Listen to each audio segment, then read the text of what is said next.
Medak MP దత్తత తీసుకున్న గ్రామం అది అయినా సరే ఆ గ్రామంలో తమకు కష్టాలు తీరలేదంటున్నారు ఆ గ్రామస్తులు. గ్రామానికి శాపంగా మారుతున్న క్రషర్లు తొలగించాలని డిమాండ్ చేస్తూ నిరసనకు దిగారు.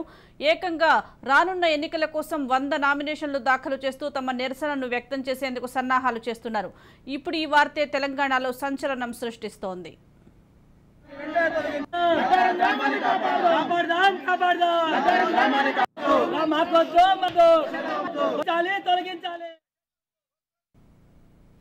సంగారెడ్డి జిల్లా పటాన్ చెరువు నియోజకవర్గం లగ్డారం గ్రామస్తులు నిరసనకి దిగారు. నియంత్రణ లేకుండా నడుస్తున్న క్రషర్లను వెంటనే తీసివేయాలని ఆందోళన చేపట్టారు.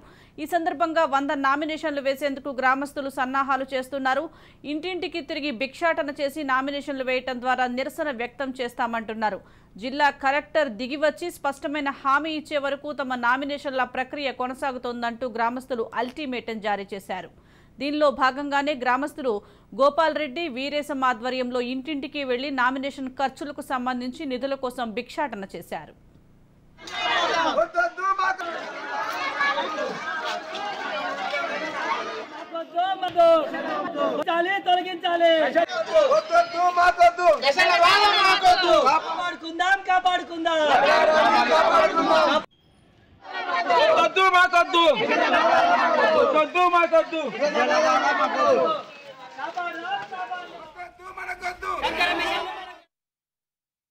ఈ సందర్భంగా మెదక్ ఎంపీ కొత్త ప్రభాకర్ రెడ్డి దత్తత తీసుకున్న లగ్డారం గ్రామంలో దాదాపు 42 క్రషర్లు నడుస్తున్నాయని గ్రామస్తులు తెలిపారు. పరిమితికి మించి అనుమతులు లేకుండా ఇష్టారాజ్యంగా మందుపాత్రలు పేల్చి కొండలను గుట్టలను పిండి చేస్తున్నారని ఆరోపించారు. దీంతో పర్యావరణానికి తీవ్ర విఘాతం కలుగుతోందని ఆందోళన వ్యక్తం చేశారు.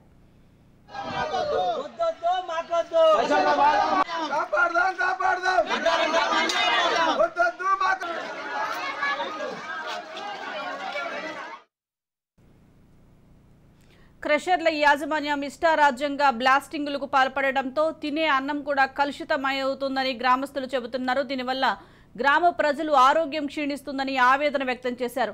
అధికారులు ఈ విషయంపై స్పందించి క్రషర్లను తొలగించాలని గ్రామస్తులు డిమాండ్ చేస్తున్నారు. ఈ నేపథ్యంలోనే క్రషర్లకు వ్యతిరేకంగా తమ గ్రామంలో 100 మందికి పైగా ప్రజలు స్వచ్ఛందంగా నామినేషన్లు వేసేందుకు రంగం సిద్ధం చేస్తున్నట్లు తెలుస్తోంది. దీనికి సంబంధించి మరింత సమాచారం మా ప్రతినిధి రాజు అందిస్తారు. Raju. Thank you Sujatha. Patancheru మండలం లగ్డారం గ్రామంలో ప్రభుత్వానికి వ్యతిరేకంగా ప్రజలు నామినేషన్ వేయడానికి సిద్ధమయ్యారు. మొత్తానికి ఈ రోజు గ్రామంలో గ్రామ ప్రజలంతా కలియ తిరుగుతూ 100 మంది నామినేషన్లు వేయడానికి కోసం భిక్షాటన కార్యక్రమం చేపట్టారు. ప్రభుత్వానికి ఒకటే ఒక హెచ్చరిక చేశారు. మేము గత 10 సంవత్సరాలుగా ప్రభుత్వానికి విన్నవించిన ఇది ముఖ్యంగా మెదక్ ఎంపీ కొత్త ప్రభాకర్ రెడ్డి దత్తత తీసుకున్న గ్రామము. అనేక సార్లు ఆయనకు చెప్పిన, ప్రభుత్వానికి చెప్పిన, ప్రజా నాయకులకు అందరికీ ప్రభుత్వానికి చెప్పినా, అదేవిధంగా అధికార పార్టీ కార్యకర్తలకు చెప్పినా కానీ పట్టించుకోవడం లేదు. మా ఊర్లో అనేక సమస్యలు ఉన్నాయి. ముఖ్యంగా 42 క్రషర్లు గ్రామం చుట్టూ, దాని సౌండ్, ఆ తర్వాత క్రషర్ వల్ల వచ్చే పౌడర్ ద్వారా పిల్లలకు అనారోగ్య పాలవుతున్నారు. గ్రామంలో ఉన్నటువంటి నీరు, తర్వాత ఆహారం కలుషితం అవుతుంది.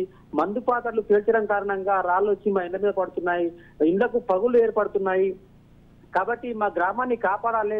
క్రషర్ల వల్ల అనుమతులు లేకుండా అనేక 42 క్రషర్లు నడుస్తా ఉన్నాయి. కాబట్టి క్రషర్లను మూసివేయించాలి, మా గ్రామాన్ని కాపాడాలని చెప్పి ప్రభుత్వానికి ఎన్నిసార్లు విన్నవించినా పట్టించుకోవాలని చెప్పి ఆవేదన వ్యక్తం చేశారు. అదేవిధంగా 42 క్రషర్లు ఏ క్రషర్ కూడా అనుమతి లేదని చెప్పి కూడా వాళ్ళు విన్నవించారు. మొత్తానికి గ్రామం అంతా కూడా ఒకే తాటిపైకి వచ్చి భిక్షాటన చేస్తూ ఈ రోజు నామినేషన్ వేయడానికైతే సిద్ధపడ్డారు. ప్రభుత్వానికి హెచ్చరించారు. కలెక్టర్ వచ్చి హామీ ఇచ్చి గ్రామంలో ఉన్నటువంటి ఈ క్రషర్లు ఏవైతే ఉన్నాయో తీసేస్తే బాగుంటుంది, లేకపోతే మాత్రం ఖచ్చితంగా మేము నామినేషన్ వేస్తామని చెప్పి హెచ్చరించారు.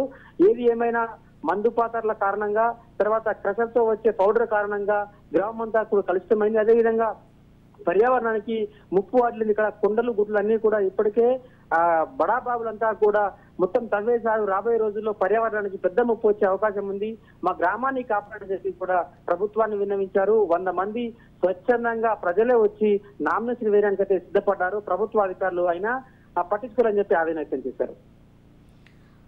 ప్రభుత్వానికి వినతి పత్రం ఏమైనా సమర్పించారా మరి రాజు? గతంలో స్థానిక ఎమ్మెల్యే అదేవిధంగా ప్రభుత్వ అధికారులకు అనేక సార్లు విన్నవించారని చెప్పి కూడా సమాచారం అయితే ఉంది. ప్రభుత్వ అధికారులు కానీ స్థానిక ఎమ్మెల్యే కానీ అధికార పార్టీ నాయకులు కానీ ఎవరూ పట్టించుకోలేదని చెప్పి పట్టించుకోలేదని చెప్పి ఆవేదన వ్యక్తం చేశారు. ఏది ఏమైనా ప్రజలకు చిన్నపిల్లలకు తర్వాత ఆహారం తర్వాత నీరు ఆ గ్రామంలో ఉన్నటువంటి ఇండ్లు కూడా మందుపాత్రల శబ్దాలకు పగులు ఏర్పడుతున్నాయి. చిన్నపిల్లలకు అనేక రకాల ఐదు సమస్యలు వస్తున్నాయని చెప్పి కూడా విన్నవించిన పట్టించుకోవాలని చెప్పేది ఆవేదన వ్యక్తం చేస్తా ఉన్నారు వాళ్ళు. రైట్, థ్యాంక్ యూ రాజు.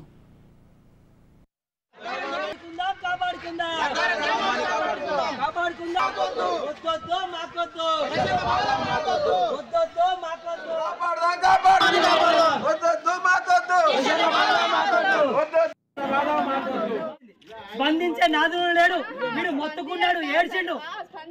సర్పంచ్ దగ్గర పోతే ఏమంటున్నా, నువ్వు తాగి పడ్డవు అవసరం లేదని మాట్లాడిండు సర్పంచ్.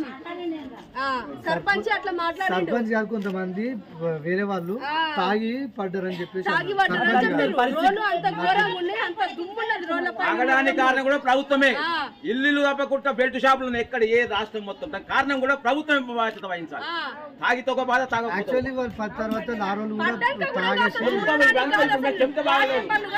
10 మందికి నష్టమైతుంది, 100 మంది మేలైతే 10 తర్వాత 4 రోజులు తాగి 10-20 మంది మొత్తం బెల్ట్ షాపులు 100 మంది 1000 మంది డబ్బు ఆదా అవుతుంది. అన్లీగల్ కలుపు 40 క్రషర్ల పైన ఉన్నాయి. లీగల్ అన్ని ఇంకొకటి మాలాంటి వాళ్ళని వ్యతిరేకించే ఎవరిని కూడా పోనివ్వరు. సర్పంచ్ని మెంబర్లకు అలవడిస్తారు. ఎందుకనంటే వాళ్ళకి అనుకూలంగా నడుస్తున్నాయి.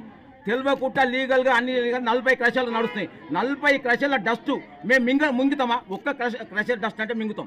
అన్ని క్రషర్లు ఏడ మింగుతాం, మేము ఏడ భరిస్తాం? రోగాల్లో బారిన పడి ఇక్కడ ఉన్న అందరూ మహిళలను అడగండి, ఎన్ని రోగాలు వస్తాయి, ఎంత ఇవ్వడం.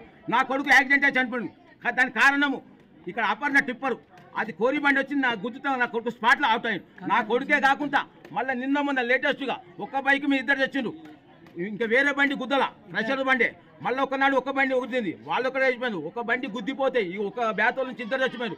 ఇట్లా రోజుకు తెలిసి పానాలు తెలియక పానాలు రోజు ఎన్నో పోతున్నాయి. కొంతమంది గుద్దిపోతే నామినేషన్ లేవు తెలంగాణ.